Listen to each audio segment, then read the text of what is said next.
إنك أنت العليم الحكيم وتب علينا إنك أنت التواب الرحيم رب اشرح لي صدري ويسر لي أمري واحلل عقدة من لساني يفقه قولي بجاه النبي والصحب والآل رب زدنا علما وارزقنا فهما اللهم ارزقنا بلاغة فهم النبي وفصاحة حفظ المرسلين وسرعة إلهام الملائكة المقربين يا رب يا كريم يا رب يا رحيم.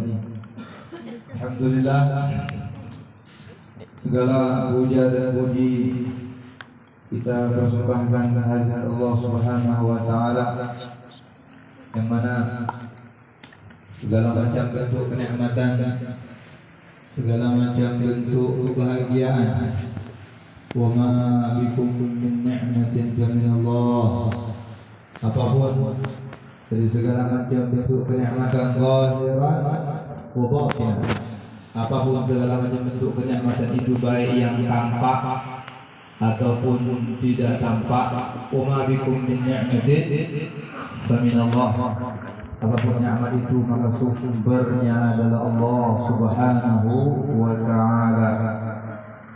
Maka sudah sepantasnya lah, sudah seharusnya kita harus selalu dan selalu memuji Allah Subhanahu wa taala, bersyukur kepada Allah Subhanahu wa taala atas segala limpahan nikmat, karunia, inayah, hidayah, taufik, semuanya Allah limpahkan kepada kita.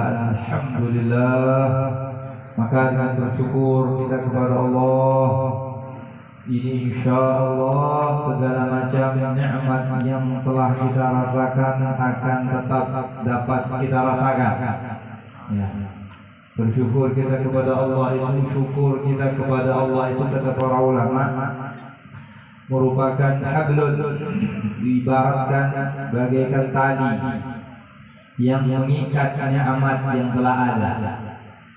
Syukur, bersyukur kita kepada Allah walaupun terbagi atas beberapa bagian, antaranya bil lisan, bil janan, bil lisan, bil arkan. Wa ghayah al-iman al-haddad, puncaknya syukur kepada Allah adalah Uqawaqala radhiyallahu ta'ala anhu, memakai segala macam fasilitas, memakai segala macam nikmat dan karunia tersebut, semuanya dijadikan sarana, semuanya nikmat karunia itu dijadikan fasilitas, dijadikan wasilah, dijadikan perantara untuk mendekatkan diri kepada Allah. Itu ghayah, itu puncaknya kata beliau. Segala macam nikmat itu, segala macam bentuk karunia itu dijadikan wasilah, perantara untuk mendekatkan diri kepada Allah. Nikmat apapun, sehat walafiat, apapun bentuk nikmat itu, zahir wa batinan, dia pakai semuanya untuk Allah, untuk menjadi keridhaan Allah. Itu ghayah syukur, puncak dari segala syukur kita kepada Allah. Maka hablun, tali yang mengikat nikmat yang telah ada, dengan kita bersyukur kepada Allah, maka nikmat yang ada ini akan terjaga. Dan juga apa kata para ulama, juga menarik nikmat-nikmat yang belum Allah limpahkan, ya kan? Jadi beruntung sekali orang yang selalu bersyukur. Ya, kalau kita diberikan taufik untuk selalu bersyukur kepada Allah, baik bil janan, bil lisan dan bil arkan, nah itu sebuah kenikmatan. Syukurnya kita itu pun juga nikmat dari Allah Subhanahu wa ta'ala. Tidak bisa Subhanallah na'ti sana'an alaik anta kama atnaita ala nafsik.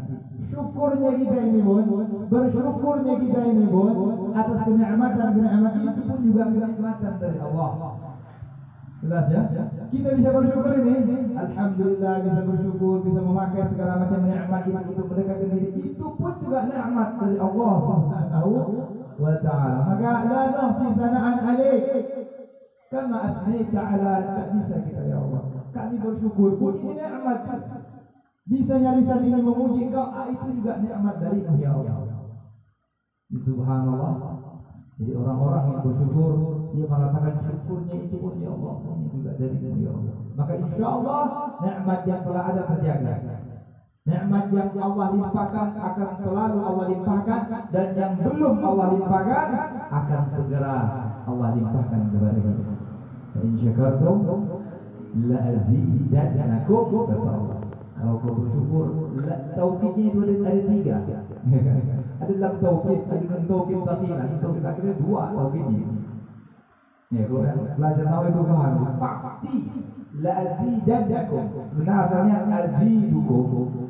Azidukum, aku tambah kepada kalian. Tapi tidak, Allah tak katakan azidukum, tapi la azidannakum. Dalam taukid itu pasti sungguh benar-benar akan aku tambah.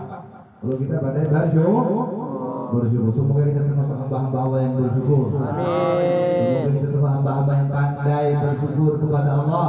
Amin. Baik dengan hati merasa puas dalam apa yang Allah karuniakan, dengan lisan selalu bersyukur mengucapkan alhamdulillah, dan juga dengan arkan kita pakai segala nikmat itu untuk mendekatkan diri kita kepada Allah Subhanahu wa ta'ala. Allahumma ja'alna minasyakirin, termasuk hamba-hambamu yang pandai bersyukur ya Allah.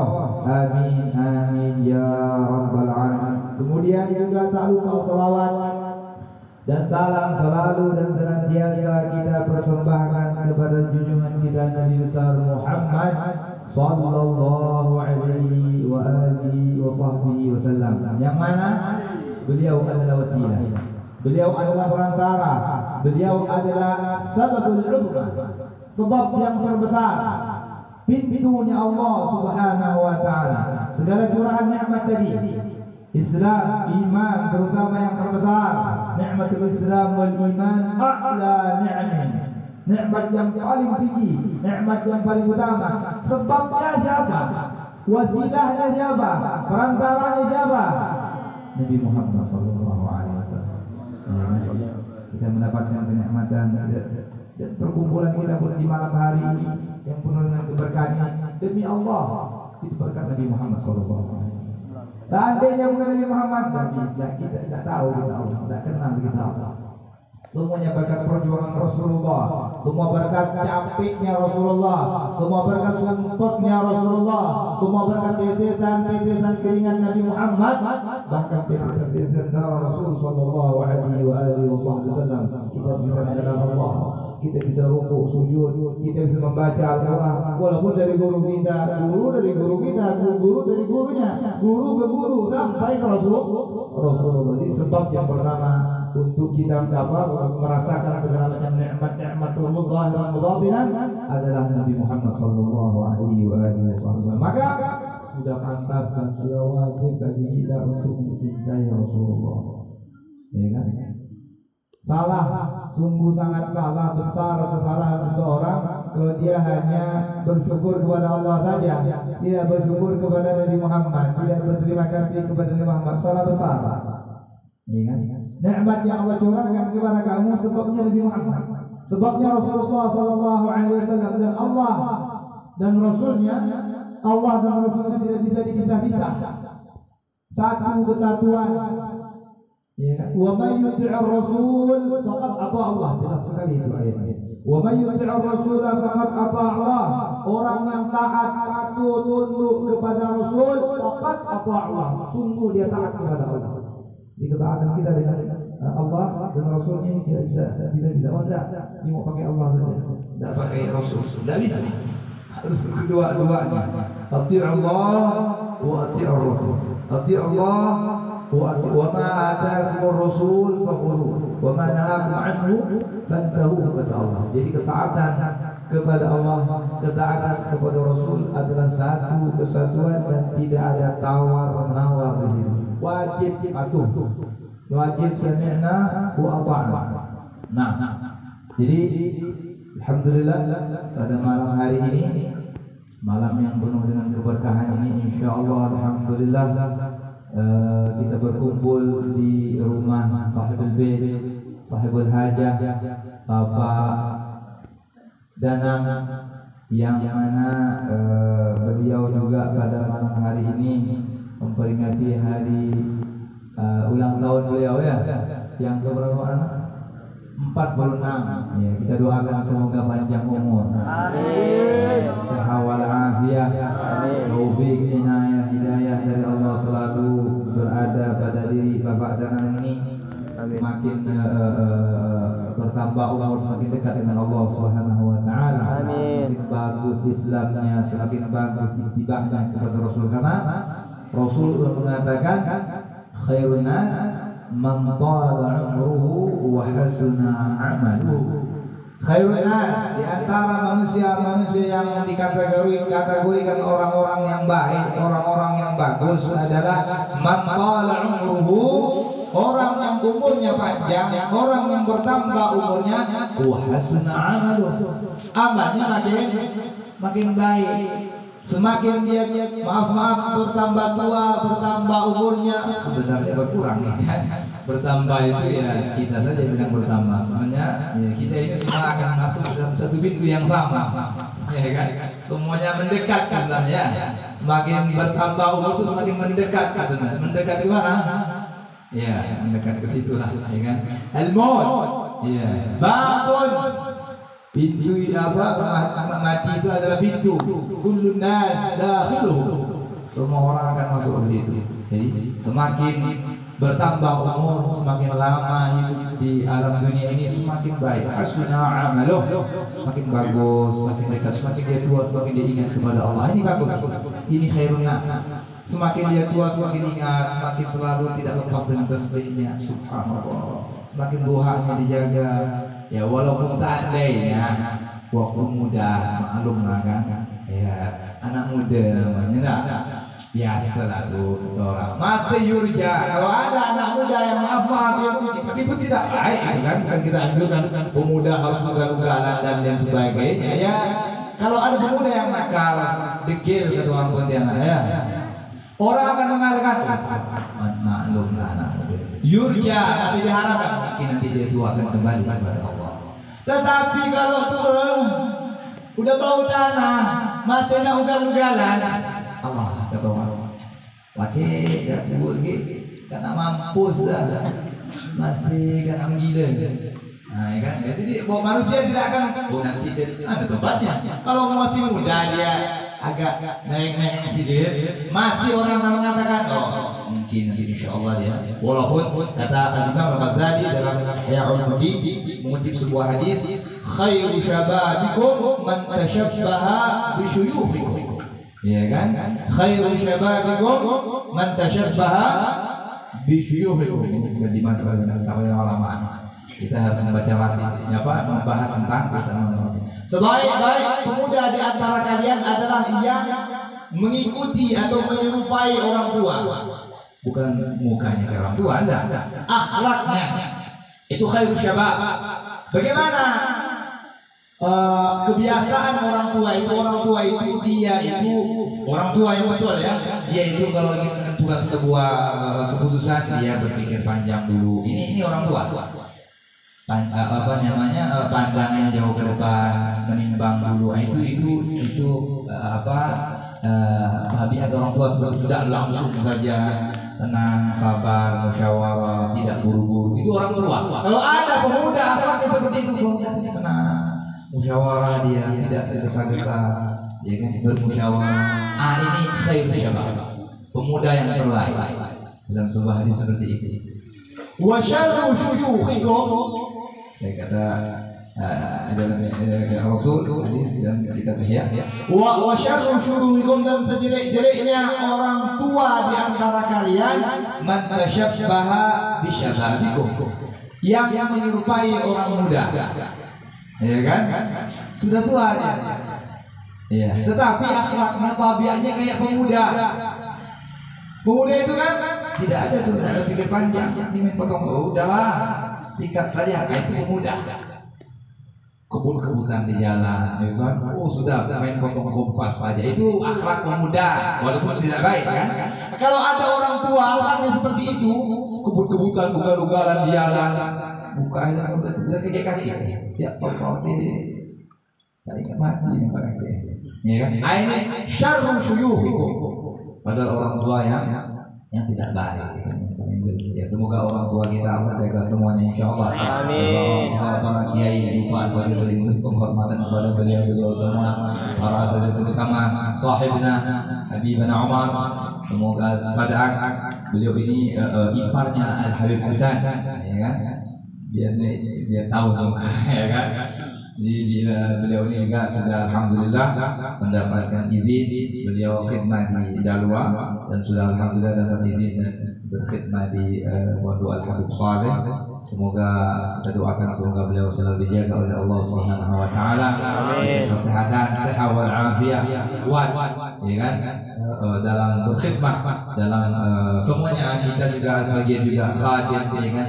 Kita juga pelayan ilmu, khadimul ilm, ya kan? Semoga diberikan kekuatan, doakan semua guru-guru para asatidzah diberikan kekuatan, kesehatan zahir batin, istiqamah, ya kan? Berdakwah jalan Allah, jalan Nabi Muhammad sallallahu alaihi wa alihi wasallam, para asatidzah, para kiai, Ustaz Sultan, ya kan? Semoga juga diberikan kesehatan panjang umur tahan kepada Allah, para asatidzah semuanya, ya kan? Diberikan Allah kemudahan segala macam urusan antum semua, urusan dunia, urusan akhirat, semuanya dimudahkan oleh Allah Subhanahu wa taala. Amin ya rabbal alamin. Ya rabbal alamin. Perkumpulan pada malam hari ini adalah luar biasa sekali.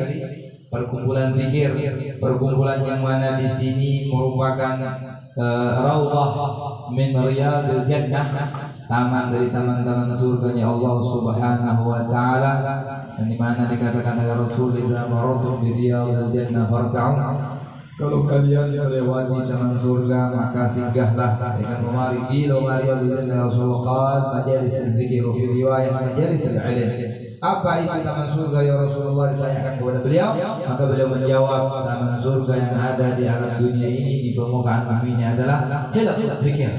Dengan perkumpulan ya manusia, beberapa orang yang berzikir bersama-sama, menyebut nama Allah, menyebut nama Nabi Muhammad sallallahu alaihi wasallam. Wa fi riwayat ilmu, dalam sebuah riwayat adalah perkumpulan ilmu. Ini kita kumpulkan dua-duanya. Zikir juga ada, ilmu juga ada, ya kan? Sudah tidak dilakukan lagi bahwa majelis kita pada malam hari ini adalah raudhah min riyadil jannah. Mana juga tadi Al-Faqir dapat masukkan bahwa ada pembacaan ratib rutin. Alhamdulillah, semoga istiqamah walaupun baru, ya kan? Yang ke-30 berapa? 33 kali, ya. Mudah-mudahan istiqamah, ya kan? Yang penting istiqamah, ya kan? Istiqamah khairun min alfi karamah, ya kan? Istiqamah dalam membaca Ratibul Haddad. Mana Ratibul Haddad ini? Nah, ini kita masuk ini. Ratibul Haddad ini adalah zikir azkar yang mana semuanya sumbernya dari Al-Quran dan Al-Hadis. Tidak ada melenceng. Jangan ragu. Ya, ini hari ini mengukuhkan sedikit. Jangan ini Habibullah ngarang-ngarang sendiri. Enggak. Tidak bikin sendiri. Sumbernya tidak lain Al-Quran dan Al-Hadis Rasulullah sallallahu alaihi wasallam. Azkar, zikir sama, ada juga beliau mengarang Al-Wirdul Latif, ada itu. Di azkar, wirid-wirid, zikir-zikir yang dikarang oleh para ulama itu bukan beliau karang-karang sendiri, tapi sumbernya adalah Al-Quran dan Al-Hadis. Tidak melenceng. Doa di pagi hari apa? Kalau kita ingin cari apa sih yang dibaca Rasulullah di pagi hari, cari buka hadis Bukhari. Repot. Buka hadis Bukhari, buka hadis Muslim, buka Sunan Abi Daud, macam-macam buku susah. Tidak perlu, sudah dikemas oleh para ulama. Ibaratnya kita tinggal baju, kita tinggal pakai saja. Tak perlu cari kapasnya, jahit benangnya, tidak perlu. Kalau para ulama sudah membuat simpel, dibikin secara siap pakai, siap saja. Yang kalau kita preteli pun azkar, wirid, bacaan yang ada semuanya apa yang dikerjakan dan diperintahkan oleh Rasulullah sallallahu alaihi wasallam. Bukan karangan-karangan para ulama, bukan pandai-pandai bikin seorang, ada orang berniat. Enggak. Bikin seorang yang ada tuh. Tidak bikin sendiri itu. Sudah khalas Al-Quran dan Al-Hadis. Tak perlu repot lagi. Kan sangat bodoh sekali seseorang yang sudah disiapkan baju, yang sudah rapi, sudah disetrika, tinggal pakai saja. Dia mau cari kapas, bikin cari benang, bodoh itu. Sapu juga nanti hasilnya juga seperti bahkan mungkin lebih bagus yang sudah jadi. Tidak perlu repot lagi cari benang, cari kain, jahit lagi ini itu macam-macam. Repot. Sudah dikemas oleh para ulama, kita tinggal pakai. Ini tidak ada zaman Nabi, tidak ada kata hadat. Ini repot ini. Kita harus kembali kepada hadis, muter lagi ke belakang. Sudah dikemas oleh beliau.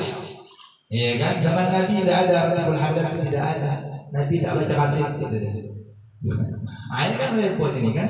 Dan kali ini kata Imam Khalid bin Ahmad, rajulun la yadri wa la yadri annahu la yadri. Udah bodoh tapi tidak sadar dia itu bodoh, ya kan? Ini repot ini. Pada gajah yang marfuh. Jadi sudah dikemas rapi, tidak mungkin dikarang-karang sendiri. Pakai film ini obat pada pasti sumbernya Al-Quran, sumbernya Nabi Muhammad SAW. Itu adhkar yaumiyah, ada dari karang. Ya, zikir-zikir yang dibaca di pagi hari ada, yang dibaca sore hari ada, zikir-zikir di tengah malam, waktu sahar ada, semua komplit. Tinggal kita bawa benda. Kurang duduk baca zikir semuanya dari subuh sampai zuhur kali tak selesai. Kalau sudah ada dikarang oleh para ulama. Di antaranya yang masyhur yang kita lagi istiqamahkan ini insyaallah adalah Ratilul Haddad. Asalnya ya, di zaman Imam Al-Haddad, di zaman beliau ada beberapa orang datang kepada Imam Al-Haddad sebelum beliau menulis Ratilul Haddad. Sebelum kita bicarakan faedah dan utamanya dikatakan para ulama. Jadi mengadu kepada Imam Al-Haddad, mana waktu itu beliau marja, ya kan? Pada waktu itu beliau adalah marja ulama, tempat kembalinya para ulama. Pada waktu itu seorang alim kabir, qutbuz zaman, seorang pemimpin para aulia, raja para aulia pada waktu itu. Dan beliau mendapatkan kedudukan yang mulia itu di umur yang sangat muda sekali, 20 tahunan lebih seperti itu, 26, 28 seperti itu, 27 sampai 20 tahun lebih. Ya, sudah mendapatkan mangkabah qutbiyah, sudah dilantik oleh Allah menjadi raja para aulia. Bayangkan, umur muda, syabab, masih muda, 20 tahunan lebih, sudah menjadi qutbuz zaman. Walaupun awal bidayah, di awal mula dari Imam Al-Haddad itu ya, masturul hal, beliau sangat tertutup sampai tetangganya tidak tahu dia seorang wali kutub. Saking khumulnya Imam Al-Haddad itu awal di bidayah ini, di permulaan tetangganya tidak tahu. Murid pertamanya yang datang orang-orang jauh-jauh, itu tetangga orang-orang lain tidak tahu bahwa Imam Al-Haddad itu qutbuz zaman. Yang datang Habib Ahmad bin Zain Al-Habsyi dari Hawqah, Habib Abdurrahman bin Abdullah bin Zubair datang jauh, datang berkilo-kilo ke rumah Imam Al-Haddad. Dua orang belajar dengan Imam Al-Haddad, datang ke sana hanya untuk belajar menimba ilmu, mencari keberkahan dari Imam Al-Haddad. Walhasil panjang ceritanya, akhirnya semakin beliau Allah yang ingin mengenalkan beliau, Allah ingin menampakkan beliau, walaupun beliau tidak mau, ya kan? Tidak mau ditampakkan khumul begitu. Kita punya tadi khasada ba'alim, tidak mau tasawwur, tidak mau popularitas, itu mereka tidak mau, ya kan? Ya begitu.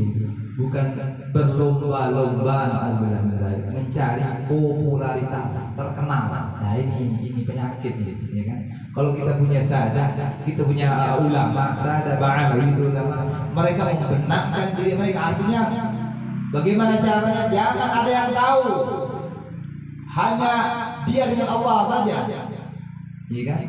Maka beliau itu terkadang kalau ada pertanyaan dan beliau menjawab, beliau mengatakan kalau kalian bertanya kepadaku dan aku menjawab, kalau jawaban itu kurang memuaskan, maka maafkan aku, kata beliau. Karena aku berkumpul dengan kalian terpaksa. Mukallaf, masyghul bi rabbih. Kalau tidak, beliau hanya sibuk bersama Allah. Berkumpul dengan manusia ini terpaksa. Enaknya dia bermunajat dengan Allah, berdoa dengan Allah Subhanahu wa ta'ala. Kalau jawaban saya ini kurang memuaskan, kata beliau, maafkan karena aku terpaksa berkumpul dengan kalian. Kalau tidak, aku sibuk dengan Allah. Sibuk dengan Allah. Enak berdoa dengan bukan sibuknya ingin kumpul sama manusia, ingin popularitas kan, ya kan? Pengennya ini penyakit. Nauzubillah min dzalik. Begitu. Bahkan dikatakan ghaflah Imam Al-Haddad, lalai beliau ta'riful kitab. Itu pengarang kitab itu ghaflah, itu lalai itu. Subhanallah. Ya kan? Itu kan para ulama seperti itu, ya kan? Dia maunya menyendiri kepada dia. Tidak mau kumpul dengan manusia, enak berdoa-doa dengan Allah Subhanahu wa ta'ala. Da'wah ila Allah. Seandainya bukan karena dakwah ila Allah sudah enak mereka tidak diganggu, tidak ganggu, dan tidak boleh untuk para aulia, iya kan? Ditantang perang sama Allah, iya kan? Dalam hadis qudsi kan, man adzani waliyan faqad adzantuhu bil harb. Orang yang mengganggu waliku, aku kumandangkan perang dengan dia. Jadi bisa menantang perang sama Allah. Bodoh gitu, ludes gitu. Jadi seperti itu. Akhirnya memang Allah menginginkan beliau menjadi marja di zaman tersebut. Di zaman beliau kurang lebih 60 tahun menjadi pemimpin raja para aulia. Ya, ketika itu tadi kembali kita bahwa ada beberapa ulama, beberapa teman ingin meminta kepada beliau ketika itu mulai masuk pemahaman yang menyimpang, ya, pemahaman madhab yang berlainan dengan Ahlus Sunnah wal Jamaah. Maka beberapa orang tersebut datang ke Imam Al-Haddad, ya Habib, tolong beri kami bacaan atau beri kami pegangan agar kami punya akidah yang Ahlus Sunnah wal Jamaah, tidak terikut dengan pemahaman yang baru. Makanya beliau minta, beberapa orang itu minta kepada Al-Imam Al-Haddad. Kemudian Imam Al-Haddad kamu datang kepada saya seminggu lagi. Ya. Beliau minta tanggungan sebuah seminggu punya. Akhirnya setelah subuh, ya, datang lagi beberapa orang tersebut, sudah ditulis oleh beliau. Ratul Haddad itu yang sekarang yang dia sebutkan. Itu merupakan pegangan. Insya Allah kalau seseorang selalu melazimi membaca Ratul Haddad, maka insya Allah akidahnya selamat. Itu yang penting itu ya. Karena berbahaya ini sekarang banyak akidah, banyak pemahaman yang melenceng. Kadang-kadang pakai salat, ya, dia sudah sampai kepada Allah, tak perlu masa tahu. Aneh kalau pengikut itu tidak perlu dibilang. Kalau orang Jawa bilang kita kekiling gitu ya. Ya, tapi ingat ada yang Jawa, tiba-tiba di dada ada. Ya kan? Tak salah sebutkan tempatnya apa? Ya kan ya?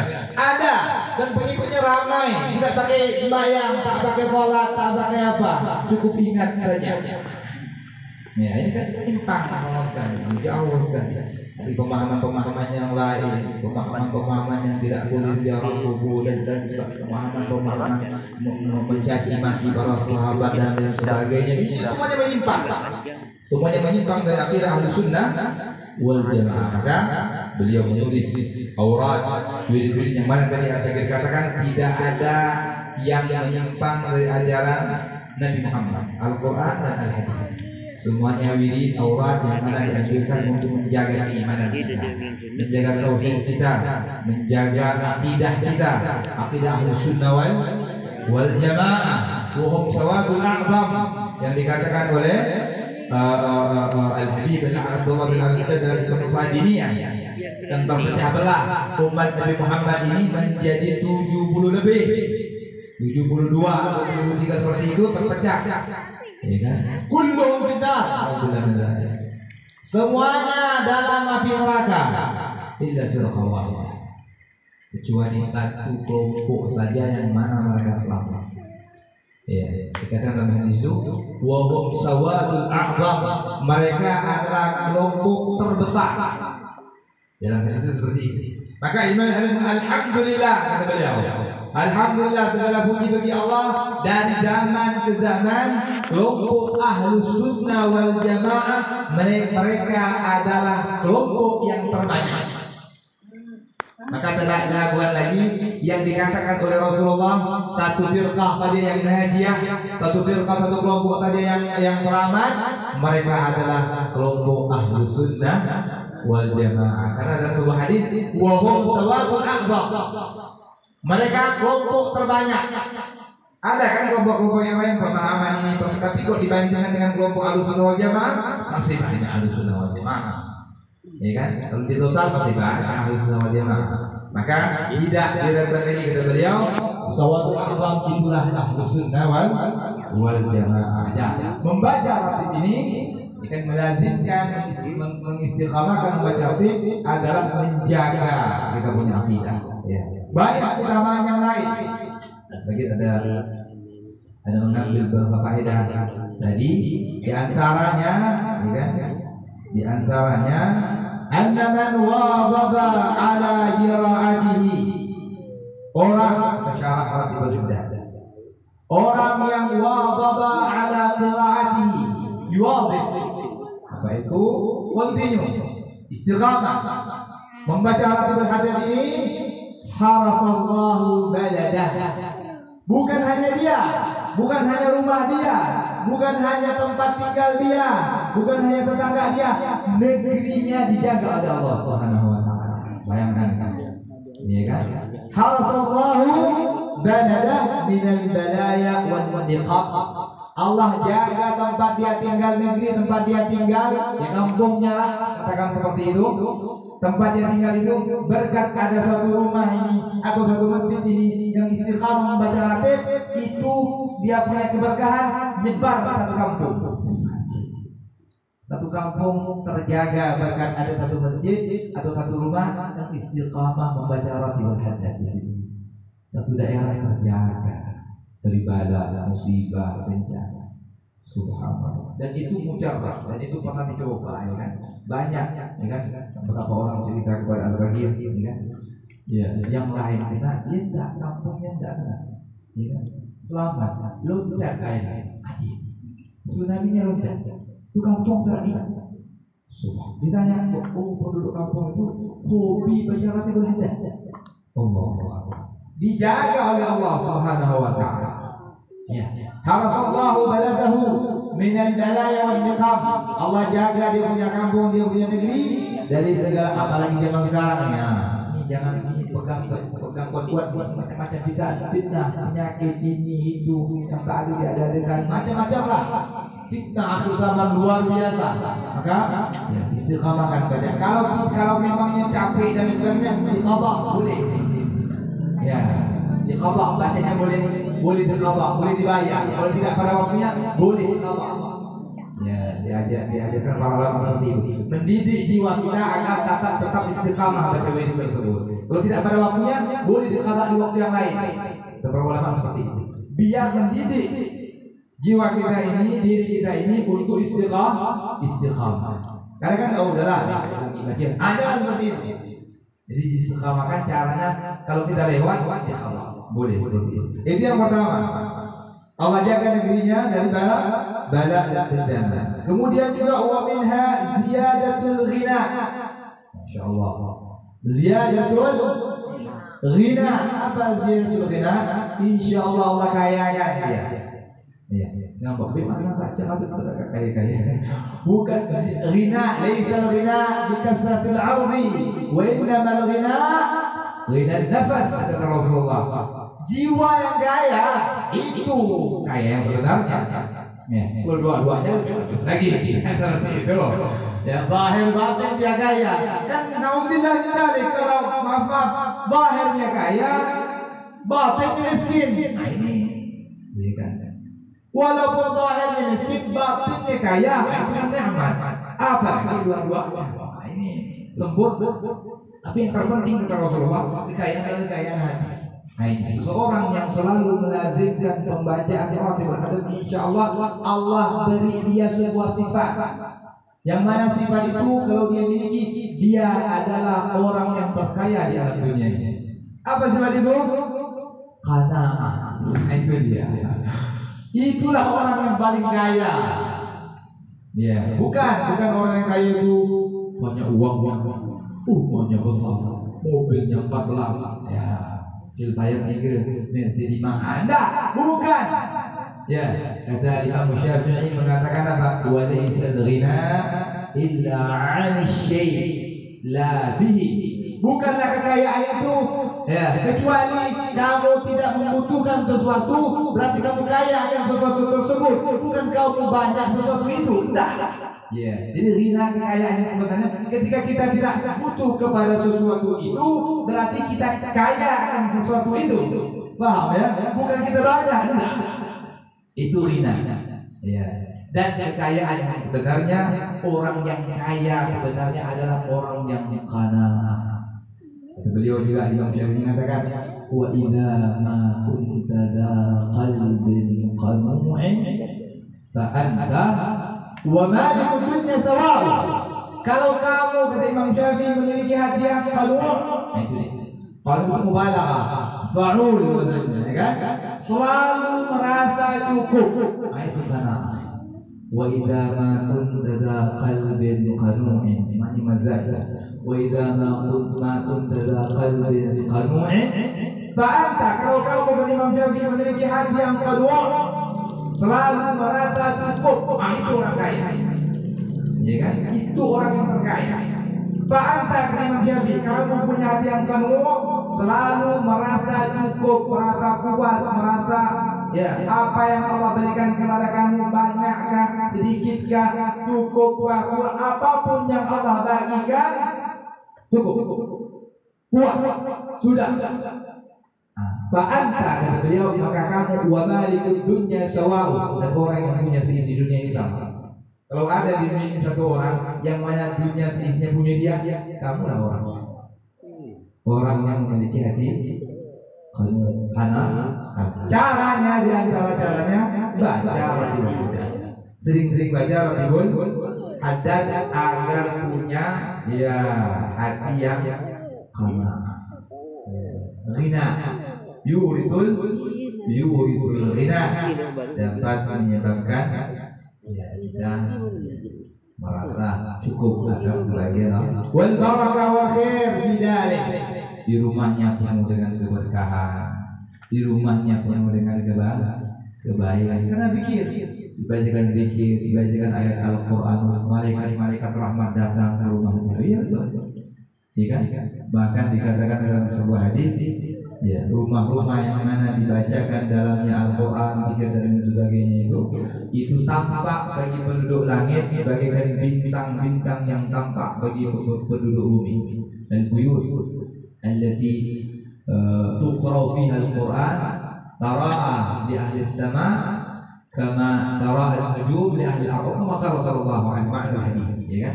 Rumah-rumah yang di dalamnya ada zikir, ada Al-Qur'an, ada selawat Nabi, ya kan? Ada kajian ilmu. Di situ tampak bagi penduduk langit, tidak dari penduduknya, akan dilihat oleh penduduk langit itu para malaikat sebagaimana penduduk bumi melihat bintang-bintang di langit. Ada cerita di rumah yang ada zikirnya, ada apa? Sinar-sinar. Penduduk langit melihat. Nah itu kalau ada cahaya-cahaya, itulah seperti kita melihat bintang. Anda semua orang itu penuh cahaya, jadi satu-satu. Begitulah tampaknya rumah-rumah yang berada di atas permukaan bumi ini bagi penduduk langit, sebagaimana tampaknya bintang bagi penduduk bumi. Itu rumah yang ada zikirnya, yang ada wiridnya, yang ada nama Rasulullah di situ, yang ada Al-Qur'annya di situ. Itu faedahnya, kan? Kemudian juga wa minha, termasuk keutamaan orang yang membaca dan melazimi wa melazimi pembacaan Ratibul Haddad, ya, kullayo setiap hari, la yadurruhu suq, ya, tidak akan bermudarat bagi dia racun. Wah, ini berat ya. Jadi yang istiqamah, ya, yang istiqamah tidak akan bermudarat. Seandainya dia minum racun pun tidak akan berefek racun bagi dia. Dan pernah terjadi di zaman Sayyidina Khalid bin Walid, ya kan? Itu zikirnya itu, Bismillahirrahmanirrahim, la yadurru ma'asmihi syai'un fil ardi wa la fis sama' wa huwa as-sami'ul 'alim. Sayyidina Khalid bin Walid pernah dicoba oleh musuhnya. ya kan?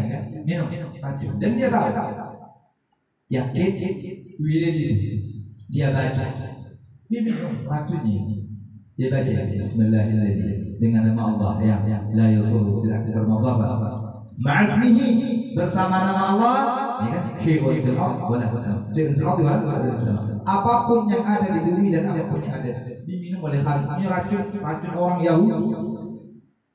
Ditunggu 1 jam 2 jam tak ada selesai, tidak ada masalah. Subhanallah, ya kan? Nah, jadi di antara keutamaannya akan selamat dari serangan-serangan seperti itu ya. La yadurru wa yadurru as-sabu', juga binatang-binatang buas tidak bermudarat bagi dia. Artinya kalau rumah atau tempat itu dibacakan surah Hadad, maka binatang buas itu tidak akan berani berdekat. Selamat, ya kan? Kemudian yang lain adalah ومنها أنه يحصل عليه حسن العين yang paling penting, ya kan? Yahsul alaih akan mendapatkan bagi orang yang selalu istiqamah membaca Ratibul Hadad apa? Husnul khatimah. Ini adalah hal ghayah ya Syekh. Ya, husnul khatimah. Insyaallah seorang yang melazimi membaca Ratibul Hadad setiap malam, ini kan? Kalau bisa harus diusahakan baca, ya kan? Itu insyaallah husnul khatimah. Jadi itu ghayah. Ya, tidak ada faedahnya, tidak ada manfaatnya ibadah kita yang banyak dan lain sebagainya. Nauzubillah min dzalik kalau harus diakhiri dengan ya suul khatimah. Nauzubillah min dzalik. Yang pernah terjadi kepada guru Imam Al-Haddad Al-Habib Umar bin Abdul Rahman Al-Attas ketika beliau memiliki seekor kambing yang mana kambing itu dipelihara dari kecil. Dipelihara dari kecil, ya kan? Kasih makan sampai besar itu kambing, sampai sudah ingin disembelih. Maka Umar bin Abdul Rahman Al-Attas menyuruh muridnya, murid gua tahu kambing itu kambing, ya, saya ingin sembelih.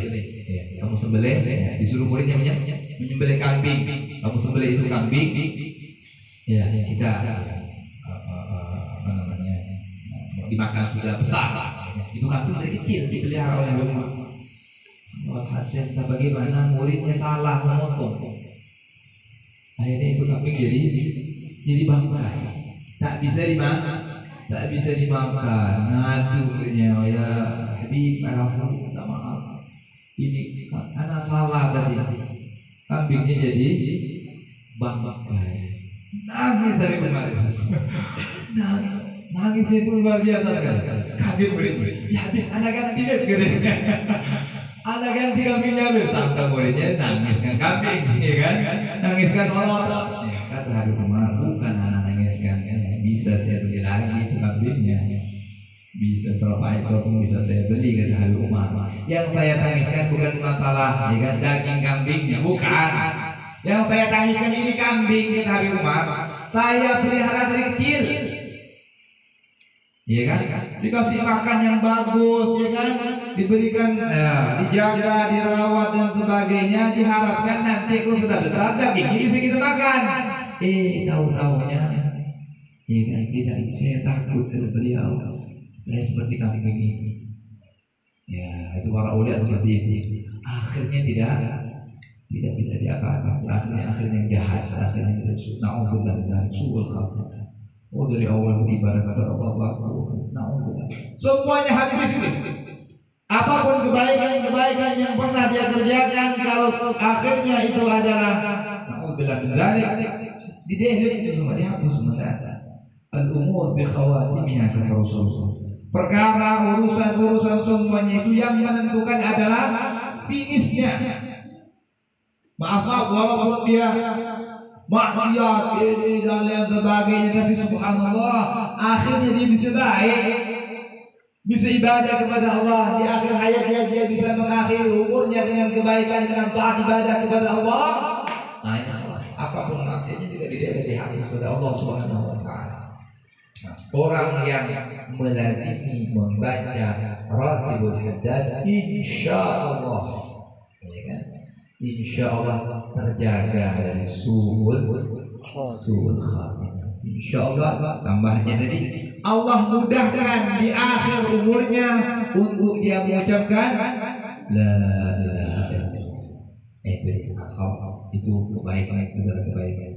Orang yang mampu mengucapkan man akhir kalami la ilaha illallah dakhala jannah.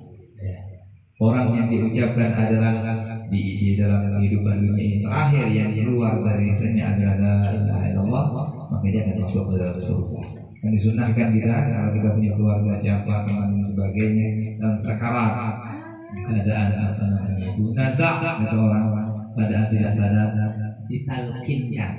Talkin itu ada dua pemahamannya. Ada talkin orang yang akan meninggal, ada talkin orang yang sudah meninggal. Di antaranya ini lagi sakarat, ya, jadi kanak itu nazak, disunahkan dibisikkan di telinga kanan, bisikan pelan-pelan la ilaha illallah sampai dia ngikut.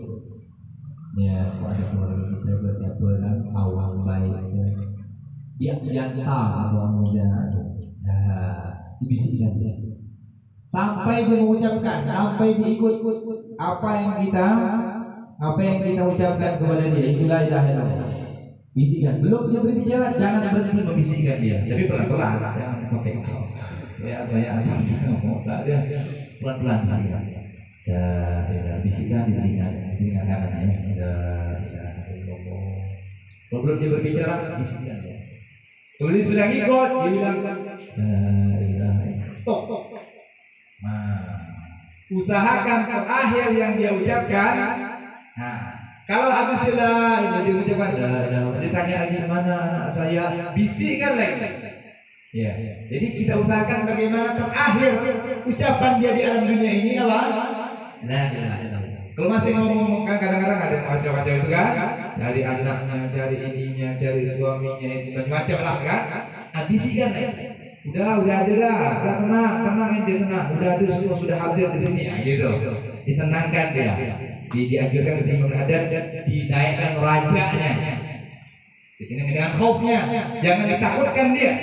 Ya orang yang mau sakarat itu, bagaimana ini belum ada datang, makin takut ya jangan. Orang yang di sakarat ketika menghadap dianjurkan rajanya akan munculkan. Sudah tenang dah, udah ada semua, udah anak-anak udah ada semua sudah tenang kalau bisikan. Sampai dia kalau sudah ikut dan disentuh, selesai. Ini kan alhamdulillah. Berarti terakhir ucapan dia adalah la ilaha illallah. Dia akan masuk ke dalam surga. Akhir kalam la ilaha illallah. Untuk memudahkannya bagaimana? Melazimkan, ya kan? Dan mengistiqamahkan pembacaan ratibul hadits. Insyaallah kita bisa mengucapkan di akhir hayat kita la ilaha illallah. Ya. Jadi semoga bisa istiqamah insyaallah. Amin. Ya Allah, jadikan kita orang-orang yang istiqamah. Amin. Agak berat istiqamah itu, orang hadirin rahimahullah, berat di istiqamah sedikit harus ditambahkan. Ya, ini tambah ya.